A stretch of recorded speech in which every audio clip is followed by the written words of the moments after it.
पाहिलं असेल साधारणपणे गाजर बजेट हे महाराष्ट्राला कळलेलं आहे, पण ह्या बजेटमध्ये जे काही जर काही कधी मिळालं तरी हाच प्रश्न पडतो की मुंबईला ह्याच्यातून काय मिळत आहे किंवा मुंबईला काय देत आहेत.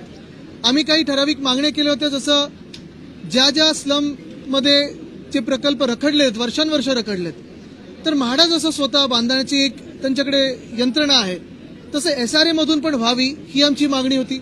दुसरं म्हणजे मुंबईत आपण पाहिलं असेल अनेक ठिकाणी बहुमजली स्लम्स आहेत जिथे अजून SRA प्रोजेक्ट चालू झालेले नाहीत किंवा रखडलेले आहेत, त्या बहुमजली स्लम्सना देखील नियमित करावी ही आमची मागणी होती. पण एकंदर आपण पाहतोय की साधारणपणे विरोधकांचा आवाज बंद करायचा, पत्रकारांचं ऐकून घ्यायचं नाही, आणि हे सगळं होत असताना मुंबई भाजपच्या मालकांना किंवा मिंदे सरकारच्या मालकांना लुटायला द्यायची, हे सगळं डोळेदेखत होत आहे.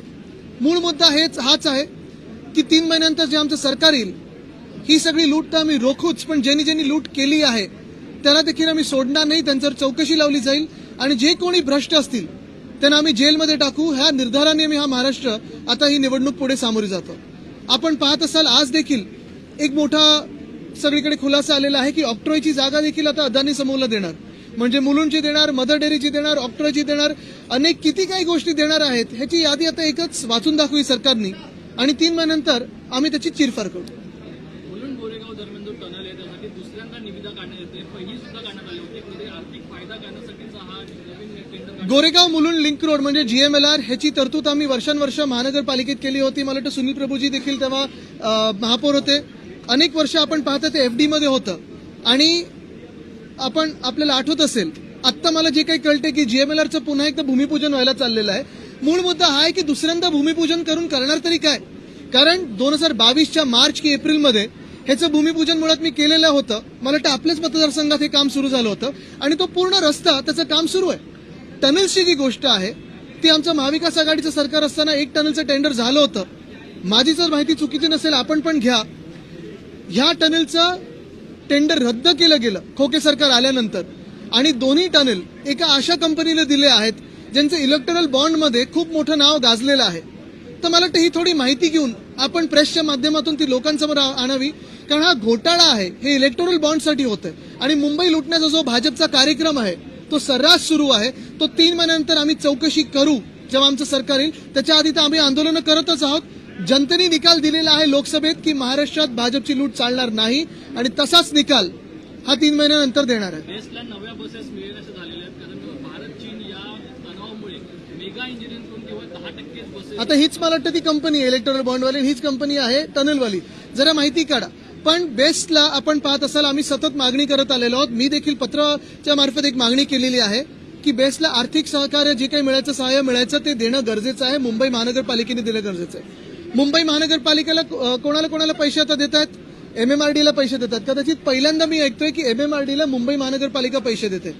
मुंबई महानगरपालिका कोणाला पैसे देते, कशासाठी पैसे देते, तर रेसकोर्सवर जे घोडे मालक आहेत त्यांचे तबेले बनवण्यासाठी 100 कोटी खर्च करणार, पण आमच्या BSTला नवीन बसेस घेण्यासाठी आर्थिक सहकार्य करत नाहीये. आमच्या BSTला पगार असेल, पेन्शन असेल, ग्रॅच्युटी असेल हे भरण्यासाठी पगार देत नाही. कालच आपण पाहिलं असेल ती जी बस पण होती, मला ती गुड्स कॅरियर होती आणि गुड्स कॅरियर आमच्या क्रिकेटरसाठी वापरलं गेलं, ते गुजरातमधून आणलं.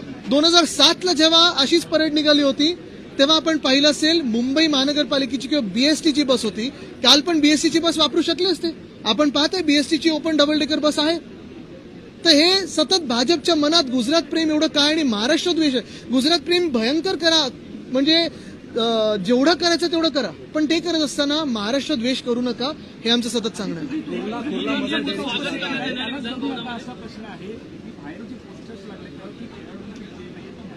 हो, हेच क्रिकेट खेळायला गेलेले. आता तुम्ही बघा ना ते कप सेरेमनीमध्ये पण जे खेचून कप दाखवतायत किंवा आज पण काय संबंध त्यांचा. खरं तर त्या सगळ्या क्रिकेटर्सचे जे आपले हिरो आहेत त्यांचे फोटोज लागले पाहिजेत. एक तर बॅनर जर आवारात लावले तर त्यांचे फोटो लागले पाहिजेत. आज राजकीय फोटो आहेत, म्हणजे जे केंद्र सरकार बरोबर व्हायचं ना 240 वर खालती उतरण्याच्या आधी स्वतःचा फोटो मोठा आणि बाकीच्यांचे एवढे फोटो, तसंच होत आहे. हा आपल्या क्रिकेटरचा अपमान आहे, आपल्या देशाच्या टीमचा अपमान आहे. ह्या लोकांचे, ह्या खोकेवाल्यांचे, गद्दारांचे फोटो लावण्यापेक्षा क्रिकेटरचे फोटो लावणं गरजेचं आहे. एक करतो आम्ही, नाही तर अध्यक्षांना सांगतो की तुम्ही एक करत नाही.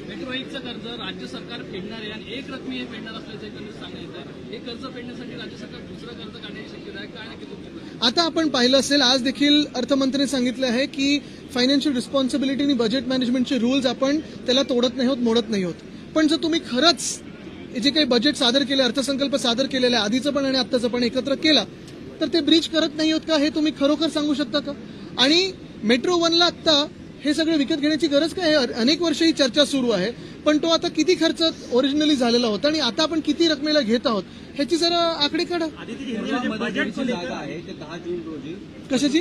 कुर्ला मदर डेअरीची जागा पशुसंवर्धन हो. महसूल विभाग आणि नंतर अदानी एका दिवशी ट्रान्सफर केली. या प्रशासनाच्या कामाचं वेग हेच सरकार जर राहिलं तर अशीच मंत्रालयाची जागा देखील गुजरातला ट्रान्सफर केली जाईल. आपण पाहिलं असेल, मुलुंडचा पहिला विरोध होता, हे काल पण मी सांगितलेलं आहे. ते मिहीर खोटेच्या जे आमदार आहेत, खोटं बोलत असतात कदाचित, त्यांनी लोकसभेच्या निवडणुकीत सांगितलेलं की आम्ही या GR रद्द करू. वरती सरकार त्यांचं, खालती सरकार त्यांचं, महानगरपालिका प्रशासक त्यांचे. आणि आता आपण पाहिलं असेल, ह्याच्याही पुढे जाऊन जे आता घेतात जागा ते मालक पण त्यांचेच. पण मूळ मुद्दा असा आहे की मुलुंडचं अजून रद्द केलं नाही, ऑक्टोबर नाकाची जागा देतात, मदर डेअरीची जागा देतात, BKCला अजून एक जागा देऊन टाकले. ते टेंडर पण असं केलं की एकाच व्यक्तीला मिळेल. बघा, कुठच्याही एका उद्योगपतीला आमचा विरोध नाहीये. उद्योगपत्यांनी उद्योग करावा, आमच्या राज्यात चांगली सुख शांती समृद्धी आणावी, नोकऱ्या वाढवाव्यात, रोजगार वाढवाव्यात, 100% करावं. पण मुंबई गिळायची नाही आणि त्याला आमचा कडाडून विरोध राहील. कुर्ला की जमीन आहे. पोस्टरचा मुद्दा त्याच्यावरून सुद्धा असं म्हणजे हा राजकारणाचा मुद्दा नव्हता. हेच आम्ही सांगतोय. मग जे गद्दारांचे चेहरे लावलेत अलिबाबावर 40 चोरचे, ते न लावता क्रिकेटर्स जे आमचे हिरो आहेत, जे जिंकून आलेत, त्यांचे लावा. रोहित शर्माचा लावा, विराट कोहलीचा लावा, आपलं स्कायचा लावा, कोणाचाही लावा, बुमराचा लावा.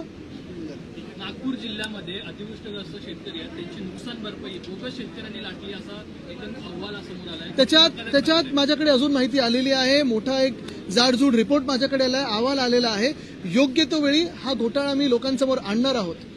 आणि जे स्वतःच्या शेतीमध्ये हेलिकॉप्टर घेऊन जातात, असे 5 स्टार शेतकरी जे घटनाबाह्य मुख्यमंत्री आहेत, त्यांना